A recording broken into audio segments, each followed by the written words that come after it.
মজহব মানা কি ফরজ? রসুল্লাহ সাল্লামের মজহব মানবেন না অন্য মজহব মানবেন? উত্তর, রসুল্লাহ সাল্লামের মজহব একই, চারটি বলে গেছেন তিনি, যে তোমরা হানফি হইতে পারো, শাফি হইতে পারো, মালিক হইতে পারো, হাম্বলি হইতে বলেছেন নাকি? তাই না? ওইখানে বলেননি। তাহলে এইসব শাখা প্রশাখা কেন বের করতে গেলেন? হ্যাঁ, মজহব হচ্ছে ইমামের মতামত। ইমামের ওপর কোনো ওয়াহি এসছে কি? কোনো ইমামের ওপর? আবু হানিফা, শাফি, মালিক, আহমদ ওহি আসেনি, তাই না? আচ্ছা, ইমামদের চাইতে সিনিয়র কি আবু বকর, ওমর, উসমান না? তো রসুল ছাড়া, আম্বিয়া রসুল ছাড়া কোনো মানুষ কি ভুলের ঊর্ধ্বে? ভুল হতেই পারে, ইজতিহাদে ভুল হতেই পারে। তো এক মজহাব যদি ধরে থাকেন তো কিছু ভুল আপনার মধ্যে থেকেই গেল, যেটাই নেন না কেন, আপনি শাফি হয়ে যান, মালিকি হন, মাহমেলি হন, কিছু ভুল তো থেকেই যাবে আপনার। তো আপনি কি কিছু ভুলের মধ্যে থাকতে চান? আমার যুক্তিটা ভালো করে বুঝেন। জি, কখনো থাকতে চাইবেন না, বুঝলে?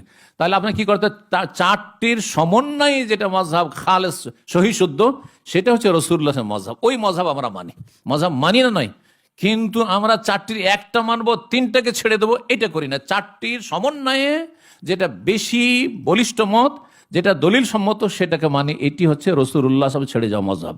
আশা করি বুঝতে পারবেন।